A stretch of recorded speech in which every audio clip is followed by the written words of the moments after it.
Warren Edward Buffett was born on August 30, 1930, in Omaha, Nebraska, during the dark shadows of the Great Depression, and from his earliest days he displayed a mind unusual for a child. While children around him were fascinated by toys, games, and hobbies, Warren was fascinated by numbers, patterns, and the mysterious world of money. He would often sit quietly beside his father, studying newspapers filled with stock tickers he barely understood but instinctively felt drawn to. His curiosity wasn't normal, it was the beginning of something extraordinary. Growing up in a time of financial hardship taught him the value of every penny, and this shaped his mindset for life. Instead of fearing scarcity, Warren became intrigued by how people survived financially, how businesses operated, and how some individuals managed to build wealth from almost nothing. He didn't dream of sports or adventure, he dreamed of understanding money. The silence of Omaha, the challenges of the Depression, and the environment of a struggling America became the backdrop that shaped the young boy who would one day become the world's greatest investor. As Warren grew a little older, his natural curiosity transformed into action. At just 6 years old, he started his first business experiment by buying chewing gum packs and selling them door to door for a tiny profit. He enjoyed the thrill of making money through creativity rather than labor. Next came the Coca-Cola project. Warren bought 6 packs for 25 cents and sold each bottle for 5 cents, keeping the profit. The small earnings didn't matter, what mattered was the realization that business is built on margins, demand, and consumer behavior. He began developing the instincts of a businessman without even knowing it. When he visited the New York Stock Exchange at age 10, he stood quietly mesmerized, absorbing the energy of the financial world around him like a child discovering his destiny. The clattering machines, the shouting traders, and the endless rows of numbers on ticker tapes felt magical to him. In that moment, Warren knew he wanted to spend his life understanding the movement of money, not as a gambler but as a scientist of value. At age 11, Warren made his first real investment, a moment that would shape his entire philosophy. He bought 3 shares of Citi's Service Preferred at $38 each, and almost immediately the stock fell to $27. Panic flooded him, but he held on, waiting desperately for the price to rise. When it finally climbed back to $40, he felt relieved and sold everything, believing he had succeeded. But only weeks later, the stock soared to $200. This painful lesson cut deep into Warren's young heart, not because he lost potential money but because he realized how impatience destroys wealth. He learned that emotional decisions lead to financial regret. This experience taught him that the stock market rewards calm minds, not fearful ones. It was here, at this early age, that Warren unconsciously began to cultivate the patience that would later define his greatness. He promised himself never again to act out of fear or short-term thinking. That lesson became the foundation for the investor Warren Buffett would become. Warren's teenage years became a laboratory of entrepreneurial experiments. He delivered newspapers with military precision, memorizing routes and optimizing his timing to maximize earnings. He started selling used golf balls, bought pinball machines with a friend and placed them inside barber shops, earning daily passive income, and ventured into every small business opportunity he could find. These early ventures didn't just give him money, they taught him systems, scaling, and the importance of reinvesting profits. By age 14, he had saved enough to buy a small piece of farmland in Nebraska, earning passive income through rent. Filing his taxes at age 14, with income from multiple small enterprises, Warren was already thinking like a businessman. While his classmates dreamed of college or traditional careers, Warren dreamed of financial independence. He learned early that wealth isn't about working harder but working smarter. When he graduated high school, he had already earned more than $10,000, the equivalent of over $100,000 today. For a teenager, this was unheard of. But Warren wasn't a normal teenager. Part 5, paragraph. With confidence in his growing abilities, Warren applied to Harvard Business School, believing it was the gateway to his future. Harvard rejected him.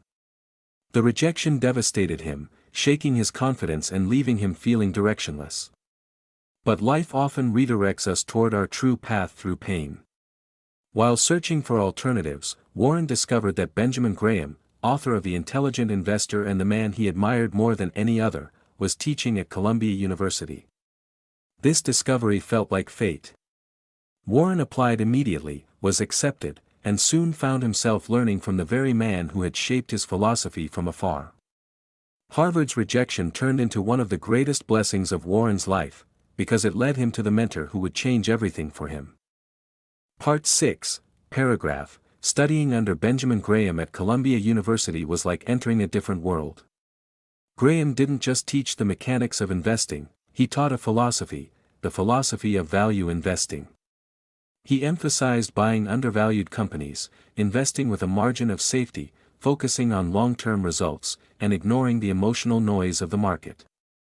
Graham's principles were rooted in logic, discipline, and rational thinking, and Warren absorbed them with intense devotion.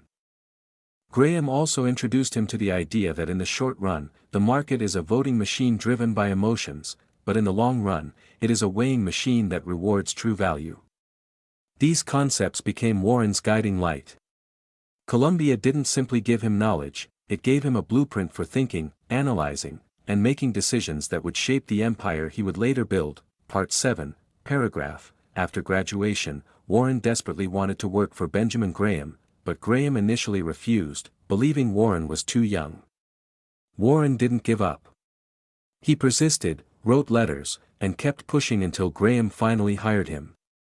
Working at Graham Newman was Warren's real-world masterclass.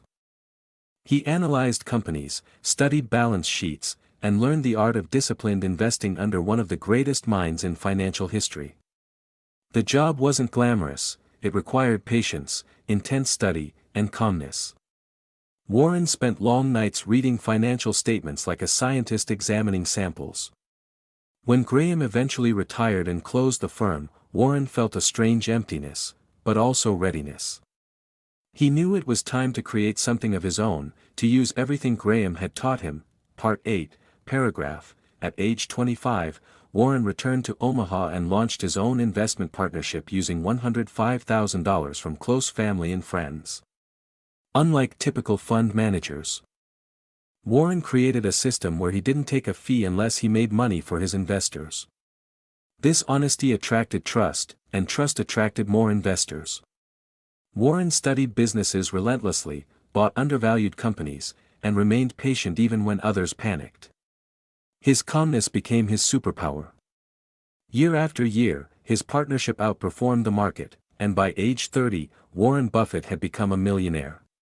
But this was only the beginning of what he would build. Buying Berkshire Hathaway, a mistake that made him rich. One of Buffett's most famous decisions was buying Berkshire Hathaway, originally a failing textile mill. Buffett didn't intend to own it, he only wanted to trade it. But when management tried to cheat him, he bought the whole company out of anger. Later he called this his worst investment, but it became the foundation of the Berkshire empire. Through Berkshire, Buffett created a holding company that allowed him to buy businesses he loved.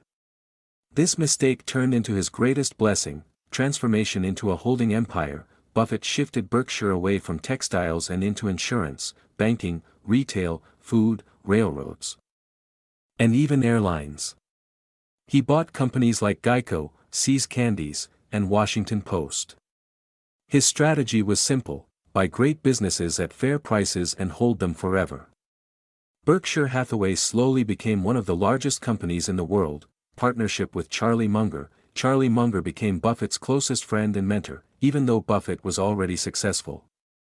Munger taught him one big idea: buy wonderful businesses, not just cheap ones. This changed Buffett's entire style and made him even more successful. Together, they created an investment philosophy that reshaped modern finance, building an unshakable reputation. By the 1970s, Buffett's name became synonymous with trust. Investors around the world followed his advice, and Berkshire shareholders eagerly awaited his yearly letters. Buffett's honesty and integrity made him different from other billionaires. He believed in transparency, patience, and long-term value. Major investments. Billion-dollar deals. Buffett made legendary investments in Coca-Cola, American Express, Gillette, and Capital Cities ABC. These businesses grew massively over the years, turning Buffett into a billionaire. His ability to identify companies with durable competitive advantages became unmatched. Becoming one of the world's richest men, by the late 1980s and early 1990s, Buffett officially became one of the richest men alive. But unlike typical billionaires, he still lived in the same old house he bought in the 1950s, drove simple cars, and avoided luxury. His humility became a symbol of discipline and self-control. Global influence, market power. Buffett's opinion started influencing global markets. When he bought or sold a stock, the world noticed. Politicians, CEOs, and investors sought his advice. Yet Buffett remained grounded, often saying, "I am what I am because of good habits and good decisions." Surviving crashes, market downturns. Buffett survived multiple market crashes, 1973, 1987, 2000, and 2008. Instead of panicking, he bought more when others were afraid. His famous quote emerged, "Be fearful when others are greedy and greedy when others are fearful." These crises made him even wealthier. The 2008 recession. Buffett's bold moves. During the 2008 financial crisis, when the world trembled, Buffett invested billions in companies like Goldman Sachs and Bank of America. These deals saved businesses and earned Buffett massive returns. His actions during this crisis proved his unmatched confidence and courage. Philanthropy. Giving away his fortune. Buffett pledged to give away 99% of his wealth through the Giving Pledge, founded with Bill Melinda Gates. He believes wealth should help humanity. His donations support education, health, poverty reduction, and global welfare. Lessons, principles. Legacy. Buffett's life offers powerful lessons. Live simply, invest wisely, avoid debt, keep learning, control emotions, and think long-term. His legacy isn't only money, it's wisdom. He inspired millions to invest responsibly and ethically. The man behind the billionaire. Despite his massive fame, Buffett remains a humble man who loves Coca-Cola, McDonald's, reading, and spending time with family.